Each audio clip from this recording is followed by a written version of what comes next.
Is there anyone else on this plane? Odds are pretty low given this beastly quadjet seats more than 360 people, but the lack of other passengers is rather suspect. Is the economy tanking? Is everyone avoiding Lufthansa because their business class is ancient? Maybe everyone's already home for Thanksgiving. Or did I potentially charter my own 747 home from Europe? Definitely not the latter, but I can't rule out any of the others. But let's back up a little bit. Who is Lufthansa? They're the German flag carrier and one of Europe's largest airlines with a fleet of 386 planes, including a whopping 123 wide-bodies. The airline as we know it began operations in 1955 with some Convair 440s out of Hamburg and Munich. The name Lufthansa is a union of the words Luft and Hansa, which I think translates into air group or air alliance. Through the 60s and 70s, they expanded their fleet and route network and built up an international hub at Frankfurt Airport. Interestingly, Berlin, the capital of Germany, was off limits for the airline until German reunification in 1990.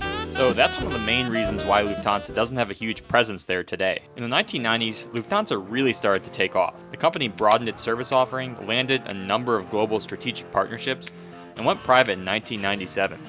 The size and diversity of Lufthansa Group sheltered it from some of the crises that hit the commercial airline industry throughout the 2000s, and as a result, the company emerged as a consolidator in Europe. Now, another contributor to Lufthansa's success was its superior passenger experience, especially in premium cabins. In 2004, Lufthansa opened a separate terminal for its first-class passengers, which was unheard of at the time. Passengers were driven to their planes in Porsches and were greeted with fresh roses at their seats, and that's even before the champagne and caviar started flowing.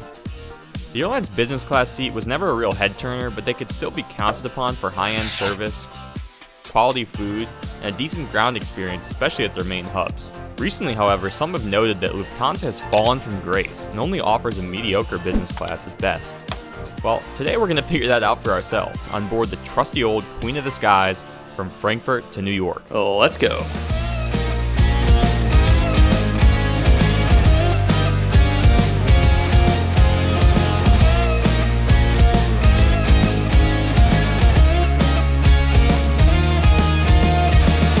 Hello everyone, and welcome back to the channel, and welcome to the Residence Inn in Vienna, Austria. It's a chilly morning in late November, and as usual, we're up against the clock to get to the airport for a long day of travel. The main event is, of course, Lufthansa's double-decker from Frankfurt, but turns out it was cheaper to commence my journey from the Austrian capital, so that's exactly what we did. Austrian's 1-hour service from Vienna to Frankfurt aboard the A321 was quite impressive, complete with a full hot meal service brought to you by none other than Dough & Co.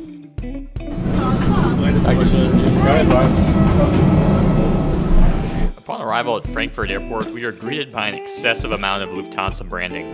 And we're back, the home of Lufthansa, Frankfurt Airport. Every time I step foot in this place, I'm amazed by the sheer scale of the operation. Sure, it doesn't see as many passengers as London Heathrow or Paris de Gaulle, but Frankfurt is a gateway to the world. With over 300 destinations across 100 countries, this mega hub takes the title for Europe's most connected airport, and with over 80,000 employees, it's also Germany's single largest workplace, and a massive contributor to the local economy. Alright, time to navigate our way through this mini metropolis over to the Z gates. Alright, so it's coming up right on noon, and our flights to Newark departs at 1:30, starts boarding at 12:45, so that means we got about 45 minutes to see what sort of lounge options we got. Frankfurt Airport, not the newest, but they do a pretty good job decking themselves out for the holidays, getting good festive vibes in here. So Lufthansa has a whopping 10 lounges at Frankfurt, 11 if you include the arrivals lounge. But the most logical place for us to go today was the business class lounge at the Z gates. To get there from A15 was a comically short 4 minutes according to the interactive map, but I'd say it was a little closer to 7 minutes because we had to go through passport control first. Hi. Morning. I guess it's not morning anymore. Thank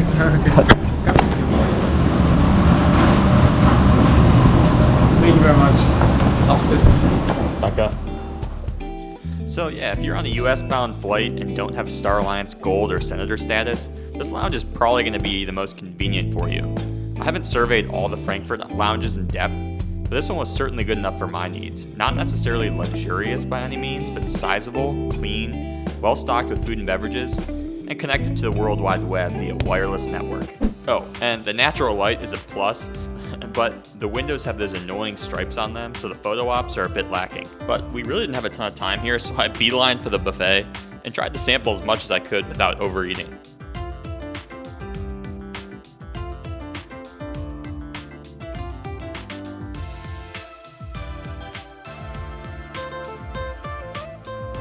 Alright, 12:40, en route to the Jumbo. This is gonna be so awesome.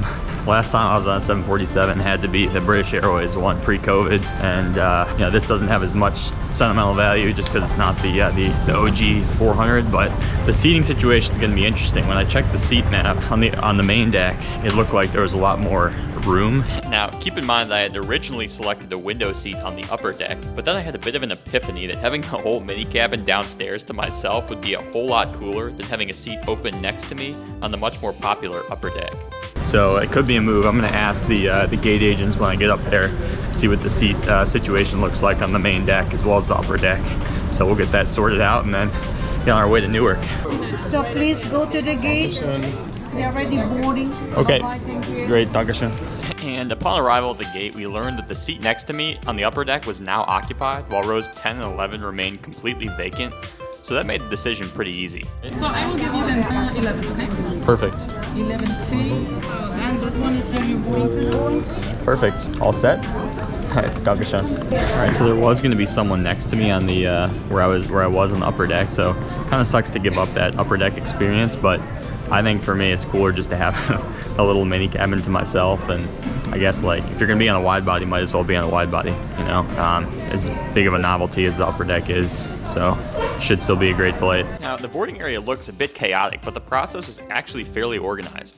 Lufthansa follows a 6-group boarding scheme for its intercontinental flights. First and business class board with groups 1 and 2 respectively. Premium economy passengers board at group 3, then economy boards at groups 4 through 6 according to the highly scientific Wilma method. The whole research behind boarding processes is an absolute rabbit hole, so I'll spare you from any further discussion, and let's get on board. Once we cleared the automatic gates, we finally had an unobstructed view of our ride for today.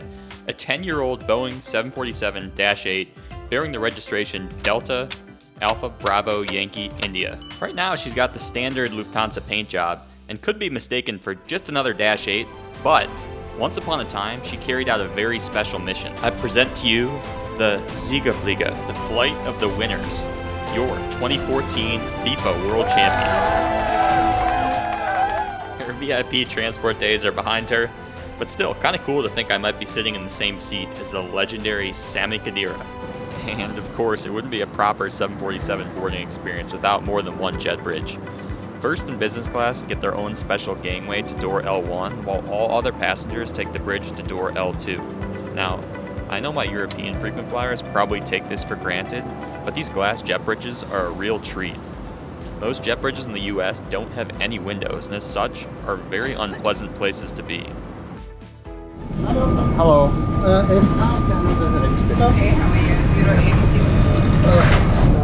86 seats. Do you know where you're at? 11 kilo. This way. Go to the kitchen, otherwise you won't be able to. And turning right, we find ourselves in the first of 2 business class cabins on the main deck. This plane has a whopping 80 business class seats across 3 cabins, 2 on the main deck and 1 on the upper deck. The cabin we're walking through now has 36 seats across 6 rows, while our home for the next 8 hours has just 12 seats across 2 rows. And if all went according to plan, we'd have the entire place to ourselves. Now, here's where I stand on the seat. It's moderately appealing from a visual standpoint, it's fairly comfortable to sit in, and it does convert into a fully flat bed. And it's certainly better than the cramped 232 lower deck business class Lufthansa has on its Dash 400s. But that's about all it has going for it. We can unpack the pros and cons later, but for now let's check out the amenity situation. We've got a mysterious Porsche branded bag, a bottle of water, a blanket, and one of the flimsiest pillows I've ever encountered. Alright, we're on board the Lufthansa Jumbo Jet, and we are in row 11, which is the last row in business class on the main deck. I feel like no one in their right mind would ever take up this seat when you're just looking at a seat map, but this honestly is pretty much the ideal situation for me here. We've basically got this like 2-row cabin all to ourselves. Still got a decent view of the engines.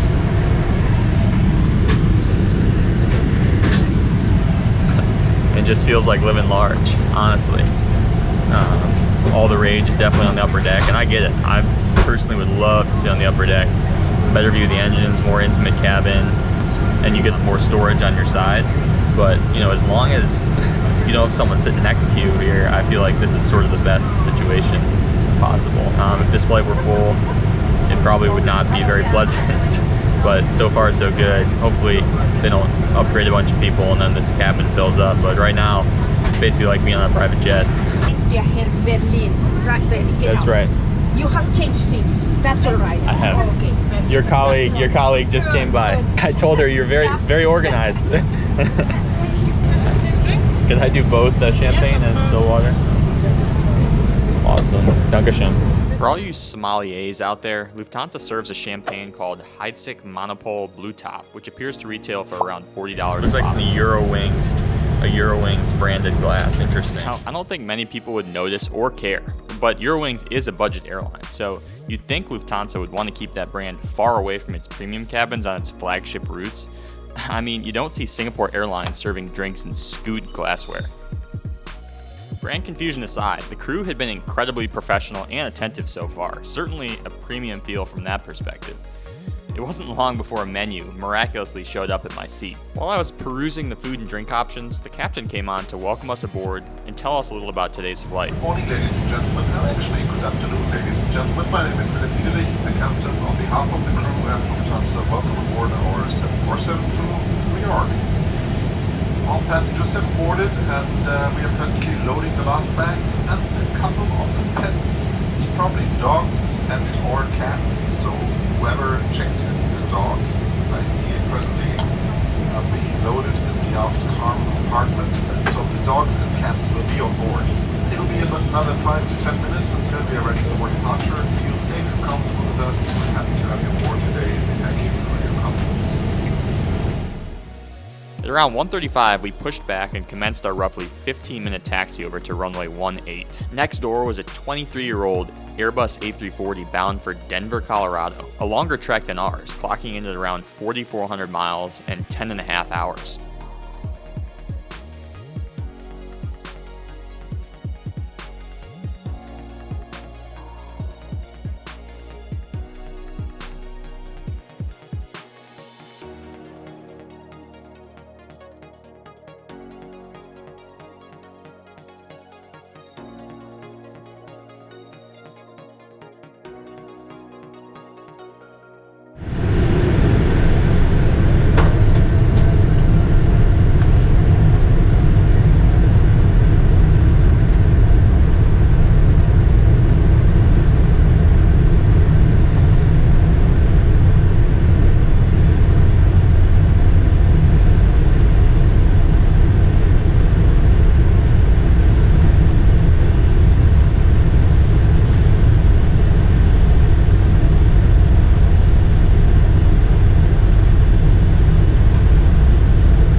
As soon as we hit 10,000 feet, the cabin crew sprang into action. Once the curtains were drawn, our 12 seats felt like the only seats on the plane. We've been sealed off from the rest of the plane. We officially have our own somewhat private, semi-private little cabin here. This really is a true privilege. Absolutely amazing. Food is incoming, but before that, let's take a quick look at one of the 4 business class lavatories on the main deck, hopefully while it's still fresh. I found it pretty cramped for a premium cabin loo, but it was clean and also well stocked with some extra amenities that couldn't be found in the individual amenity kits.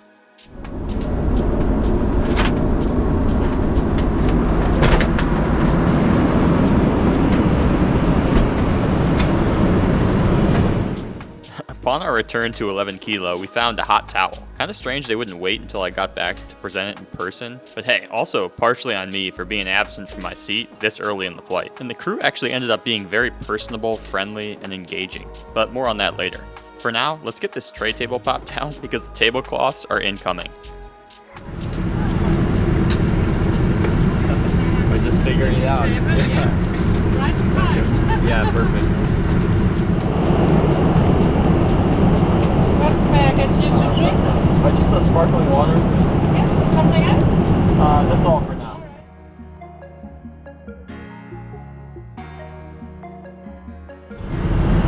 Little bowl of cold nuts to start. It seemed to be all cashews, which I'm cool with. I love cashews, nicely salted. Not necessarily stale, but not necessarily fresh either, if that makes sense. So after the nuts were polished off, it was time to put in the main course order. The pike perch, that's a fish, right? Yes. Okay, I'll do that, please. Alright.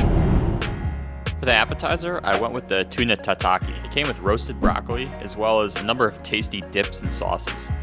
Buried in the back there is the seasonal salad, and then a plate for the bread, which I skipped. So certainly a nice healthy start to the meal, but not overly memorable in terms of flavor. And just before the main course arrives here, we're just beginning our Atlantic crossing.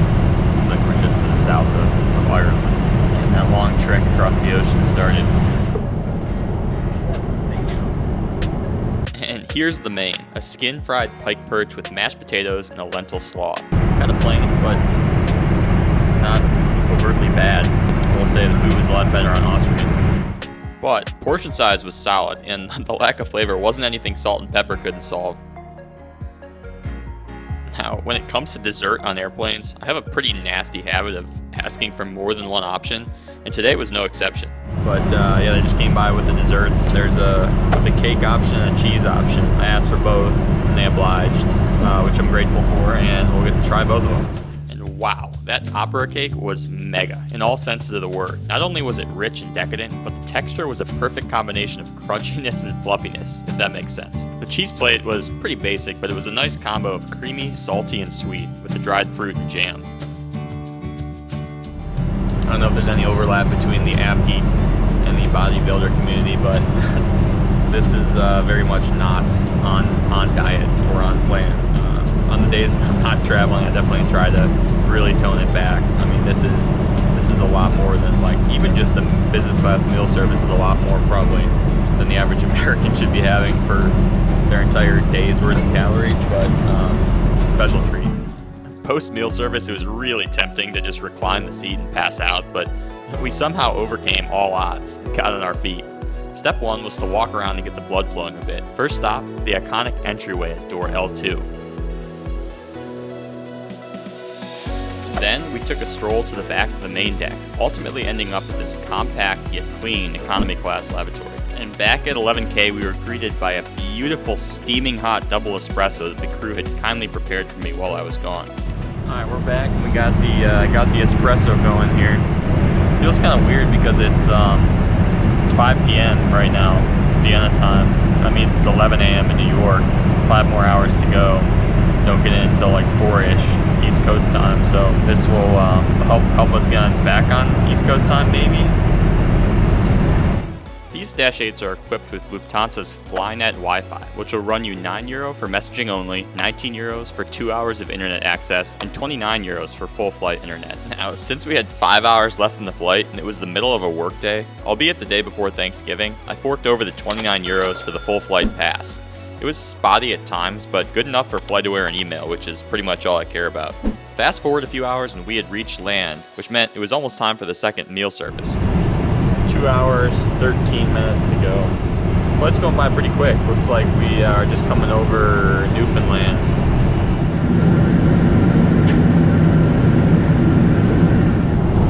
So can I get you the hot or the cold?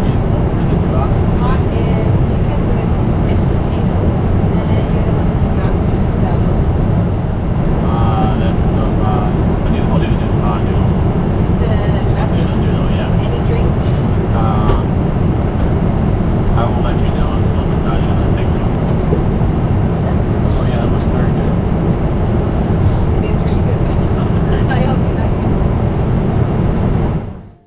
Yeah, this was definitely the right choice. Typically, I associate quote-unquote cold options on airplanes with less flavor and less sophistication, but this one was quite the opposite. A nice, fresh, tasty, and somewhat healthy way to cap off the flight.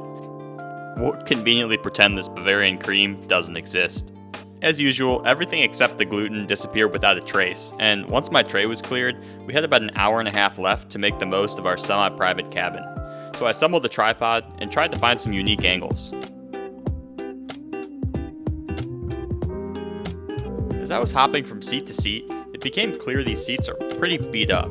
Though my seat was functional, along with the entertainment system, headphones, and remote, there are noticeable dents, scratches, and stains, and it seemed like the upholstery had potentially been vacuumed at best, but never really deep cleaned, or at least not recently.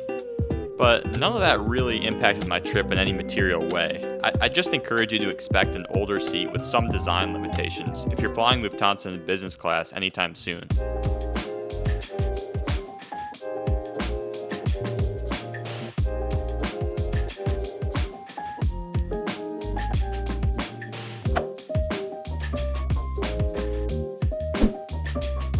Good afternoon, Lufthansa 402 Heavy, final 0 right. The 402 Heavy North Tower, hello, with 3408, gust 17, away 4 right, clear to land.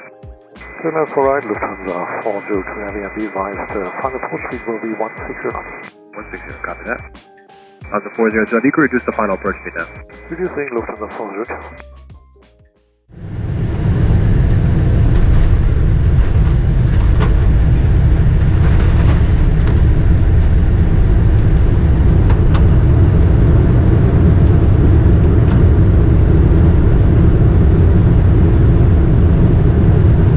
The 402 Heavy, Mike, cross runway 4 left, ground 18. Lufthansa 402 Mike, cross 4 left, ground 18. Alright, as we're making our way over to Terminal B at Newark, let's hit a quick recap of the Lufthansa experience. This was probably my most pleasant flight of 2023. The low load factor made it so 1, I had plenty of space despite the dense seat layout, and 2, I got more personalized attention from the crew. That said, I think this crew could have provided the same level of service to a completely full flight. They were top notch. Now, the seat, despite its age and the visible wear and tear, was actually very comfortable for a daytime flight. Ignorance is bliss when it comes to surviving a red-eye next to a complete stranger in this configuration. I don't even want to imagine what that would be like. But as I've said, every flight should be evaluated in the context of cost, and I think the price was right on this one. I paid 126,000 Avianca Life Miles plus $171 for a round-trip ticket from Newark to Vienna. The outbound leg was non-stop on Austrian, and the return was on Lufthansa through Frankfurt. Food-wise, I had just been spoiled by the Doe & Co. extravaganza on Austrian, so Lufthansa's offering seemed comparatively weak, but looking back on it, everything was definitely above average for plane food, and the portion sizes were more than generous, so I don't think I have the right to complain. In terms of ground game, Lufthansa's lounges in Frankfurt aren't the most modern, but there are plenty of them. They're good places to hang out, and they've got plenty of food and beverage options. Now, of course, over time, this product will ostensibly get more competitive as Lufthansa rolls out its Allegris product, but in the meantime, if you have a stash of credit card points to kill, I'd strongly consider an itinerary like this one. If you're not an Avianca frequent flyer, you can easily transfer Amex, Capital One, and/or Citi points to the Colombian airline at a 1-to-1 ratio. Europe is absolutely beautiful during winter and comparatively less busy than the summer months, so it's an excellent time to visit. So no excuses, guys. Open that computer, start researching, get some cool flights booked, and then tell me about it. I absolutely love hearing your stories. But anyways, as we're pulling into gate 62 here at Terminal B, I'm going to wrap things up. Thanks for coming along with me today. Hope everyone had a great new year, and wishing everyone the safest and happiest of flying in 2024. So long, So much. New York. Thank you. Have a good one. Thank you so much. See you.